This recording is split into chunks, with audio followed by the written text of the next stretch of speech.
Hey, hold on a second. Where's Sister Valenzuela? I'm worried. I haven't seen her in ages. You never know. Maybe she's with that guy from Tinder. Sister, we're nuns. Our whole job description is that we don't do that sort of stuff. I can't believe she's missing mass. Something big must be going on. This talent, I didn't see to anyone. We are talking about the best player in the world. The best, not just of this year, but of every year. Sister, don't you think you should come inside? You know, for like the religion. Oh, yeah! Okay, never mind.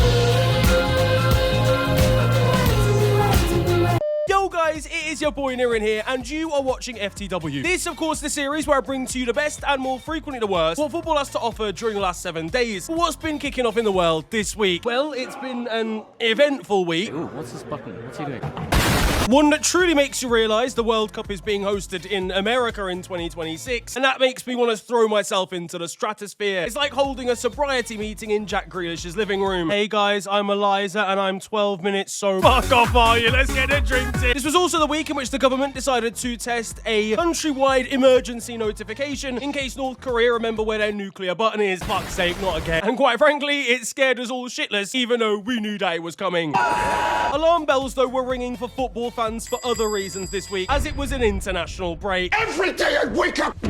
This is an overall underwhelming time where I'm expected to watch Austria play Liechtenstein, a Paddy Power Aka rely on a country I heard of 11 minutes before kickoff. I mean, I was getting up in the morning betting on, off the top of my head, Lithuanian under-20 basketball matches. And Thomas Tuchel commit war crimes to my frontal lobe. England were not allowed to play at Wembley for the football this week because there were Coldplay concerts going on. And honestly, I think I genuinely would have rather been at the concert. We beat Andorra 2-0 in World Cup qualifying this week, okay? That sounds good, doesn't it? But do you know what's in Andorra? About 6 mountains, fam. People ski to and from work, and both journeys are uphill. Do you understand how crazy that is? Now, whilst the victory here may have put us in pole position in our group, you could have got more difficult games at Shoreditch Power League than some of the games we've played so far. We won the game 2-0, and one of them wasn't even scored by us. Noni Madueke was attempting to speak Spanish in order to thank Christian Garcia for nodding us in front. Buenos noches, 10, 7, 8, ¿dónde Esteban? And according to the commentators, the floodgates would now be open. The problem was, it wasn't raining. You see, England proceeded to do absolutely fucking nothing until Declan Rice and Peas put in a second. Get shift, my G! Oh, farmer love, it's a madness. At this point, I'm starting to think that I could build a better team than Thomas Tuchel here. And So Rare have given me that opportunity. Well, with a five-a-side. Don't let anyone tell you otherwise. It's the same thing, lad. Because once again, they have challenged me to build the best Premier League five-a-side team now that we're back from international break. Now, if you don't know already, So Rare is the best fantasy football game on the market. You can collect cards and collect players, and what they do out on the pitch will earn you rewards in-game. And for me, look, I've been inspired by Unai Emery's rousing speech, so I've chosen his goalkeeper. Bisotto.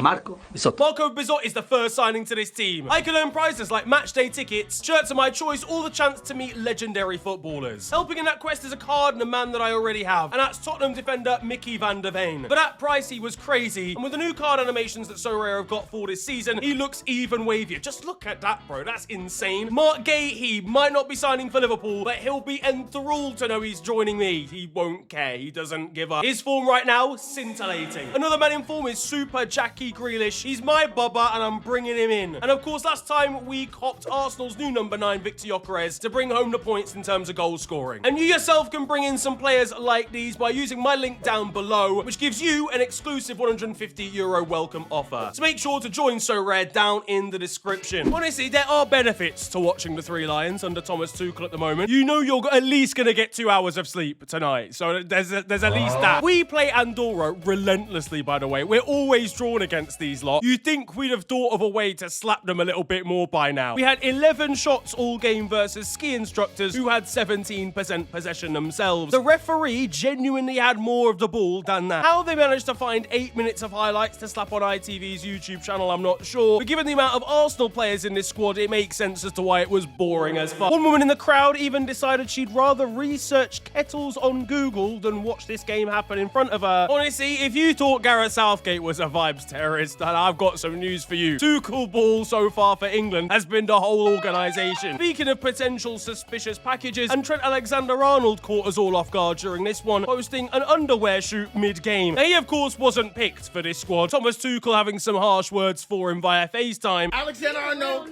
fuck you. And he decided that a brand deal he'd done with an underwear company needed to be slapped onto the timeline immediately. Now, as far as I'm aware, I'm not a pregnant woman. So receiving these sorts of pictures from Trent Alexander-Arnold was a surprise. England supporters were making their political stances known, meanwhile, in the stands on live TV.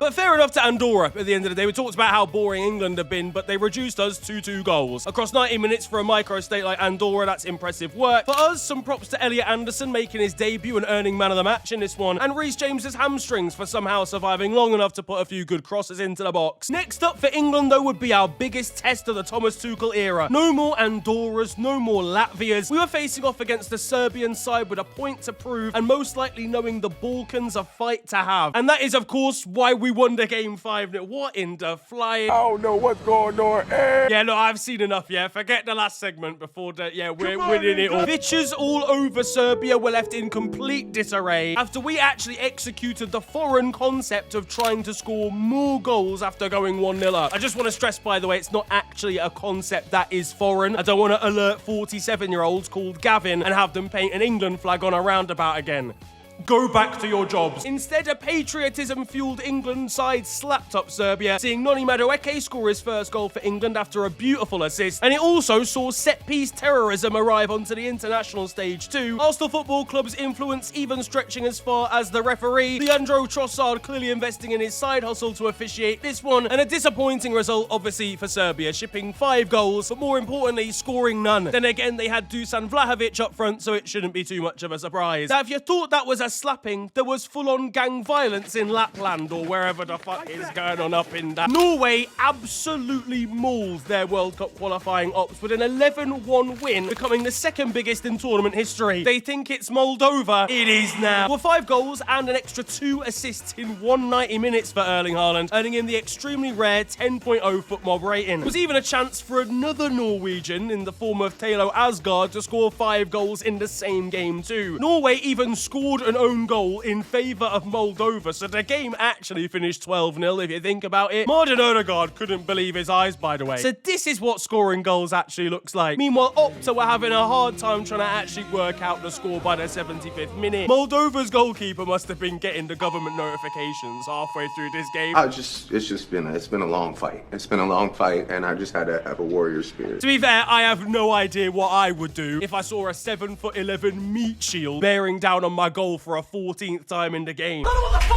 Norway may have been victorious in this one, but Erling Haaland faced defeat earlier on in the week as he was taken out by a bus door, smacking him in the face and leaving his lip needing some stitches. I think he misinterpreted putting his life on the line for his coach, I'm not gonna lie to you. After trying to make love to a National Express coach, I imagine that defenders in the Premier League will have a slightly different tactic, bringing doors with them to Manchester City away matches. Park the bus now has a very different meaning. Now for Germany, and it feels like they're entering a new era. Some new players wanting to stamp their name on the German national team. Only they remembered they are in fact the German national team post 2016, and that means they have to play like utter wank, as they were beaten in a 2-0 shock defeat by Slovakia. Germany are truly breaking new records at the moment, just not very good ones. They lost their first away game ever in a World Cup qualifier, and their first loss in a first game of a World Cup qualifying campaign. Serge Gnabry was ineffective down the right wing, probably for the best considering he's playing for Germany. But honestly, it was probably Nick Voltemada's performance that was the worst thing to ever happen to this nation. Now, I'm being too harsh, yeah, but he's gonna be on hate watch now. Like, he's gotta understand anyone can get it in this life once they sign for a Premier League team. The BFG, in this case, big fucking German, was playing up front and admitted the crime of looking up to Kai Havertz as a footballer. He did his best Kai Havertz impression in this one by being shit. Elsewhere in Europe, and there was another beating. This time, Spain absolutely cooking Turkey with a 6-0 victory. I see the 2026 World Cup top dark horses are doing well. Yeah, this is the horse in question, fam. It's a wrap for them. Arda Güler, the poor kid, looked absolutely knackered during this one. He wishes he was back on the bench at Real Madrid, bro. Like, he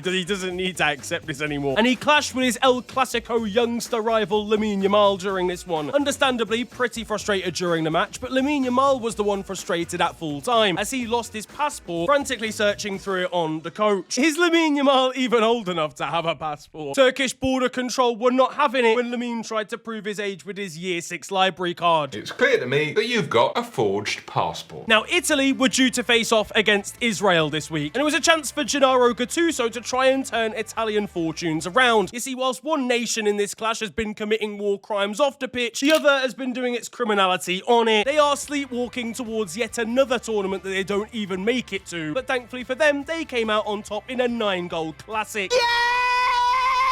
This was an absolutely mental game where Italy bottled a lead to a 90th minute equaliser, only for Sandro Tonali to be the hero and scored a winner 1 minute later. Up to this point, Gennaro Gattuso had been using the power of friendship to try and get a reaction out of his Italian players. At full time though, Israeli players weren't happy with the situation, Gattuso coming over to defuse it until he was spoken to, I assume, by one of them, at which point he became the original Gennaro Gattuso. It's by no means qualification for Italy, but at least maybe a turning point as they edged to victory here. Not the way that I would recommend winning a football match, to be honest. I don't think you need to do, wrist movement and that. But I suppose it's worked for Kyle Walker up to this point in his career. Cristiano Ronaldo took yet another step closer to 1,000 career goals as he scored a brace against Armenia. And I'm not gonna lie, Big Ron was aura farming all week. He had a mascot beaming and emotional as he walked out with Cristiano here, proceeding to belt out his national anthem like his life depended on it. And in the other game of the week that he played against Hungary, one little girl that was his mascot decided to copy his routine as he stepped out of the tunnel. He would score goal number 943 in this game against Hungary in a 3-2 victory for Portugal, marking a nice wholesome full circle moment for Dominik Szoboszlai, who came on as a mascot 15 years ago when Portugal played Hungary. He was a child back then, now he's playing against Cristiano Ronaldo in a match for his country. Now we're going to take a quick break from international football for a second, because times are looking tough in Nottingham, and also the football club's done something crazy as well. Nuno Espirito Santo, who guided Nottingham Forest to European competition last season, has now been sacked by the club just 3 games into the Premier League season. Honestly, Evangelos Marinakis has an extremely difficult time attempting not to do something absolutely mental for over 11 minutes. Now, after the Greek owner realised he couldn't name himself as manager, he did the next best thing, picking a man that he knows is also Greek in Ange Postecoglou getting the job. Oh, mate. Tottenham fans are absolutely devastated, but in actuality, Ange is working as an undercover spy to evacuate Morgan Gibbs-White. This is going to be absolute cinema, by the way. Him and Marinakis scrapping after a 2-2 draw on the touchline v Brighton. We will be there. We will be there. And we'll have some choice words for Chris Wood when the striker claims that his native New Zealand is the best country in Oceania. Oh, mate, don't say that, because that irritates me,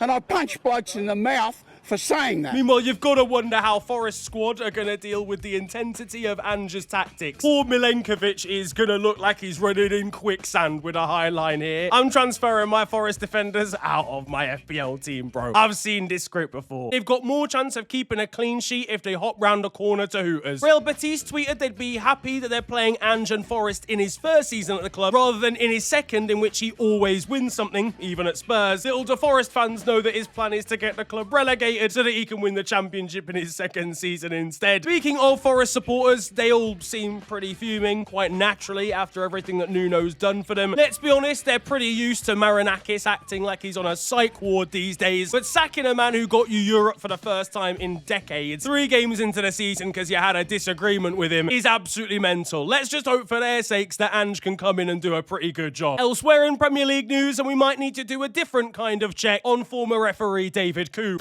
Big blow, stop. Just let analyse. You haven't known. Now, I'm not even going to go into the details of what's gone on here because it's pretty grim, but he's been charged with one of the most heinous crimes that you can do. I know we've been saying that referees have probably needed jail time for a while, but I think this takes the biscuit now. It's been a tumultuous 12 months for David Coote. I'd say that he's crossed the line here, but he did that a while ago. That fucking last video can't go anywhere. Quite literally, he's let those videos go everywhere. Ironically, a whistleblower has ended his career, and the guy that filmed him at that afters a couple of years ago must be baffled at where the story's led to now. We thought we might start a chain reaction that would destroy the entire world. I believe we did. Yeah, absolutely vile stuff overall. Obviously, he was never going to referee a game again, but this is grim if guilty. One football club facing charges this week are Chelsea. Apparently, 74 charges have been slapped on their forehead by the Premier League over agent payments. These are 74 alleged rule breaches between 2009 and 2022 under Roman Abramovich's leadership. For the most part, these came between the 2010-11 season and 2015-16 seasons and include deals for Eden Hazard, Samuel Eto'o, and even Willian. It's to do with agents, intermediaries, and third-party investments on players, I assume to do with dodgy dealings and handings of cash over to those agents involved in deals. 74 charges is the new 115. Knowing Todd Bowley's recruitment strategy, he'll be bringing 875 lawyers with him to the trial. I can't wait to find out the result of all of this in 2037 based on the Manchester City investigation. Raheem Sterling will be trying to dob his team in outside of the courtroom so that he can get himself out of the football club. Meanwhile, add the 9-year contract for Mykhailo Mudryk to the charges sheet, please, boss. Back to international duty now, and as tensions between France and Paris Saint-Germain. France used Désiré Doué and Ousmane Dembélé in this international break, even though they were quite low on fitness, and lo and behold, they've got injured again. Ousmane Dembélé had one generational season, and now he's back to pain au chocolat grinds. Didier Deschamps clearly has a bet on Lamine Yamal winning the Ballon d'Or. His treatment of the PSG forward not exactly ideal for a man returning to full fitness. This decision is going to have French officials scanning over their shoulders for the rest of the year in case they get caught by the Qatari mafia. Another man injured at PSG is their manager. Luis Enrique fell from his bike and had to go to A&E with a shoulder injury. Like the rest of us when we've ever gone to A&E, I'm sure he was very bored in the hospital, resorting to advising doctors on their medical formation around the bed. It officially means that his bicycle has done more to try and have a different team win League 1 than the rest of the teams in the division have. In the Netherlands, Memphis Depay becomes the outright all-time top scorer for the country with his 51st and 52nd international goals this week. Should this be allowed? Like, the amount of history that Netherlands has, it can't be Memphis Depay, lad. This man's the Lionel Messi of Anthony Martial's. A man who barks at bundas on Instagram Live now has more goals than Marco van Basten and Johan Cruyff. Now, in South America, already qualified Brazil defeated Chile 3-0. Gabriel Martinelli was using all 6 of his brain cells, wondering what a pepper has to do with this tournament, and he'd soon be wondering where the last 80 minutes of his memory went after he was absolutely obliterated by teammate Joao Pedro. Joao, honestly, he's probably done Brazilian fans a favour here. Arsenal supporters were in front of their television asking him to get one more in. Rastafari, lick him up, Rasta, lick him. Meanwhile, Colombia defeated Venezuela 6-3, with Luis Suarez getting 4 goals for Colombia. That surely can't be allowed, for fuck's sake. The guy's in on loan. Incredibly, the Luis Suarez that's Colombian is the first player to score 4 goals in one CONMEBOL game since Luis Suarez, the Uruguayan one. This combined with a result for Bolivia of them beating Brazil saw Venezuela miss out on the World Cup again, having looked like a shoo-in to qualify for the playoffs. What is this fucking banging out of order? On first reserve! Bolivia have moved to the Estadio Municipal El Alto, which is 4,000 meters above sea level, and haven't lost since. Maybe the altitude is on their side. Meanwhile, Paraguay also qualified for a World Cup for the first time since 2010, and to celebrate, their president announced a national holiday. In Africa, though, and it's been absolute carnage as per usual, Cape Verde are 1 win away from World Cup qualification. The tiny set of islands would be the second smallest nation to qualify for a World Cup behind Iceland, and they did this with a 1-0 win over Cameroon. Fans ran onto the pitch at full time, and Talib Andre Onana wasn't too pleased about it. You could smash into somebody just to make me feel better. It's good to see Onana actually get his hands to something, in fairness. Whilst Cape Verde's dreams are certainly alive, Nigeria's are looking like they're fading. They're making me want to end my existence again. We drew 1-1 with South Africa. Wilfred Ndidi and Moses Simon slipping in the tunnel before kickoff probably summed up our entire qualifying stage. We've got the same points as Rwanda. Do you even know one Rwandan footballer in history? To be fair, we might need to find out the name of one of the Rwandan footballers after he brought out a Tekken 2 takedown on Victor Osimhen. Alex Iwobi will be planning his escape when he's caught outside of Lagos Airport by Nigerian fans. Senegal back to yacht. Senegal completed an incredible comeback against DR Congo, 2-0 down to win 3-2 and put themselves in pole position to qualify, and the scenes in the dressing room were beautiful. That didn't deter one Congolese supporter from watching what truly mattered. I can't show it, but it's really. Bro was watching piping in the crowd. That is so mad. From banging to a banger, though, on the pitch for DR Congo, and Yohan Wissa's goal and celebration earlier on in the international break were a sight to behold. Speaking of which, Algeria decided to conduct this light show in their stadium stadium, all boys in the area will have been blinded immediately. I don't know what the fuck was going on at Guinea, but their goalkeeper was down, having some kind of fit, apparently, down on the turf, only to get up immediately. Meanwhile, his coach was on the pitch trying to get the game stopped whilst his shot stopper was down. There were delays between Benin and Lesotho after a set of floodlight failures in their match. Meanwhile, back to Guinea, and who the hell has scored for them against Somalia? F. Babo Omar. Nobody's calling you that, bro. What's your name? YBG down. I'm not calling you YBG. What the f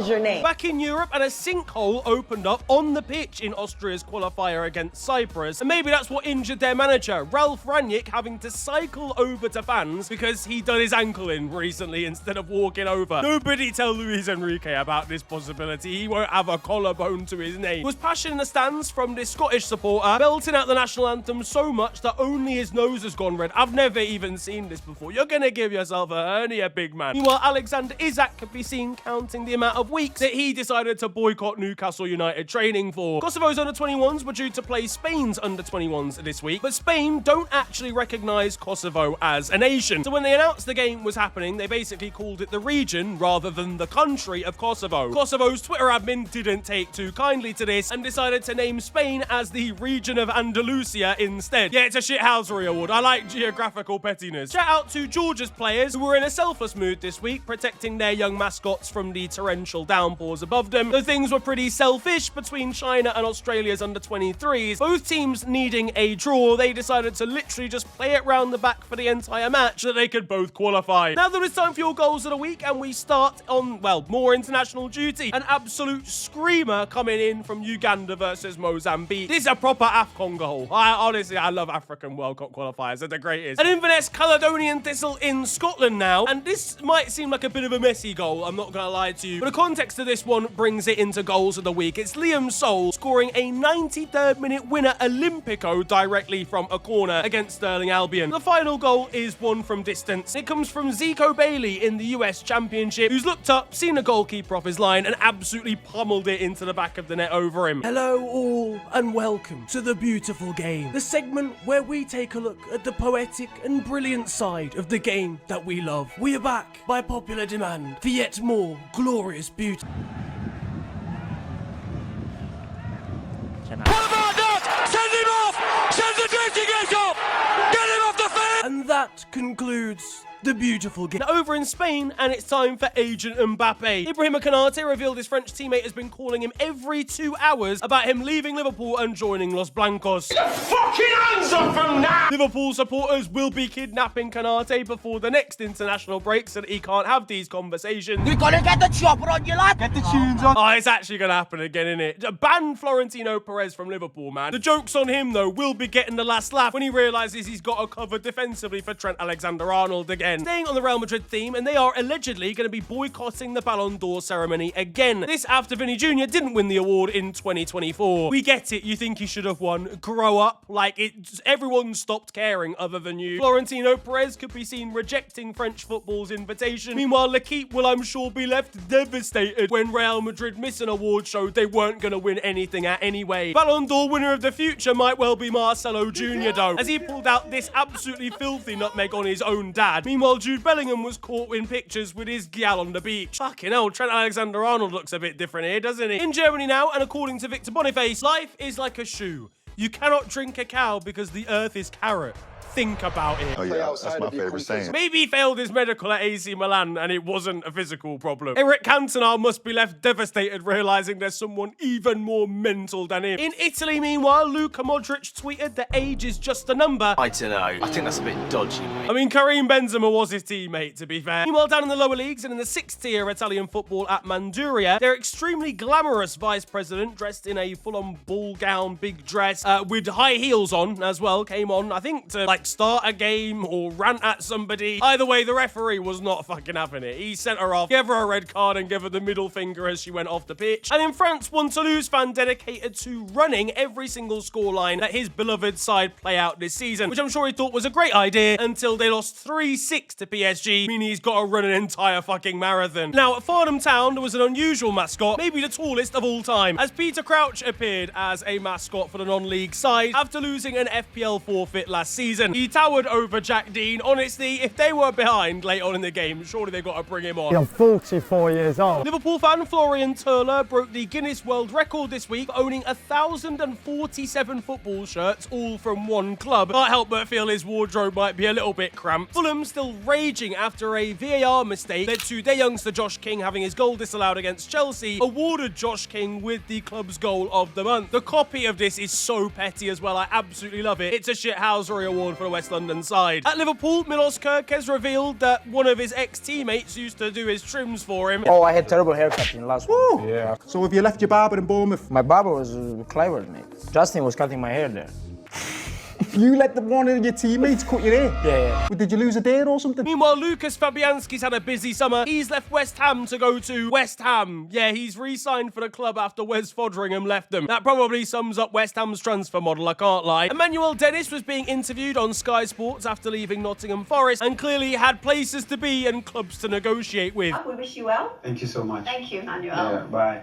Brilliant. Oh, he's gone. Okay. Meanwhile, Ronaldinho Jr., the son of the great Brazilian icon, is on the move again. He was playing for Burnley at one stage recently. He's now signed for Hull. This man has had an incredible life probably in Brazil and Rio de Janeiro, and his experience of England is Burnley and Hull. You are allowed to enjoy yourself, you know. His name might just be Ronald, to be honest. I think he might just be from Stoke. The longest away day in National League history it took place this week, maybe even English history, I'm not gonna lie, as Truro travelled 900 miles north to face Carlisle. 78 fans made a 16-hour round trip, only for their side to lose 3-0. Meanwhile, Dorking Wanderers have got an injury crisis. They've lost their goalkeeping number one and have decided to sign long-term fan Terry Dunn, who is 54 years of age, as their emergency replacement. I'm 56 years old. Damn! Over in Saudi Arabia, former Brentford man Ivan Toney has claimed that the Saudi Arabian Pro League is one of the best in the world. Based on Al Hilal beating Manchester City in the Club World Cup, he reckons that his Al Ahly side would finish top 4 in the Premier League. I'm guessing he means the Scottish Premier League, right? There's been some big wins this week. First of all, in the Danish Cup. Now, this side apparently is pronounced like Sonderwush or Sonderji or something. Please, Danish people, let me know in the comments section. Either way, they battered a side 10-0 over there. Meanwhile, Belper Town women faced off against AFC Minster and won 27-0. They wish them good luck for the rest of the season, and I'm not gonna lie, I think they're gonna need it. Gareth Bale, meanwhile, is playing in a testimonial this week, and you've really got to question what they're planning to do to young Lee. Now, though, it's time for the moment you've all been waiting for, because over in Romania, we have got an absolutely astounding story for Romania this week. It involves collusion, it involves genius, but more importantly, it involves chronic stupidity. Now, this has actually been talked about in more detail by Zealand. You can go and check that video out, it's down in the description. But to cut an unbelievably long story short, Mario Tudose is a young centre-back from Romania who was once playing in Benfica's youth sides. He didn't make the grade at Benfica and so returned to Romania for a side in 4th place in the Romanian top flight. That's Argeș. They are doing extremely well, they're overperforming, and so is he. And so he's grabbed the attention of some of the biggest clubs in the country, including FCSB. The problem for Argeș is when they bought Mario from Benfica, the Portuguese side insisted they owned 50% of his sale rights, which means that half the money they make from a sale would go back to Benfica. But to get around that, Argeș's president had an idea. He told FCSB's president, who he's friends with, to buy Mario Tudose for a lower fee, so that a low fee would go back to Benfica, and then, as part of the deal, sign one of Argeș's other youngsters for an inflated fee. It means they'd get the same amount of money as Argeș's chairman actually wants to receive, but they would have to pay less over to Benfica. This plan was incredible and was going brilliantly until there was a stalling in negotiations and both of them went on live television to slander each other and pretty much give away the plan completely. The deal has now fallen through and Benfica are very annoyed. You could have gotten away with it if it wasn't for those meddling billionaires. In Estonia, the rare occurrence here of a side C team playing against their senior squad. Selina Kalev played against their own 3rd team or C team in the Estonian Cup. And unsurprisingly, they were victorious. The score was 8-1. I wonder if whoever scored for the C team will be getting a promotion. In Chilean football now, and one dad has produced limbs. Unfortunately, they are the limbs of his child who's being flung through the air. There was daylight robbery going on in MLS as St. Louis had 43 shots versus Dallas and still only drew the game 1-1. Meanwhile, New York mayor candidate Zoran Mamdani produced a video this week calling out FIFA and their dynamic pricing for the 2026 World Cup, in which he was playing some football, and honestly, based on this, I reckon he could get into the US men's national team. Meanwhile, shout out to the Faroe Islands. This might seem like quite a rogue shout out. Their under-21s are on a crazy run right now, a really good run of form. And the reason that's incredible is because they only have 2,000 men in the country that could possibly qualify to play for this team, currently between the ages of 18 and 22. So to be going on this run and beating the teams they are is phenomenal. Shout out to them.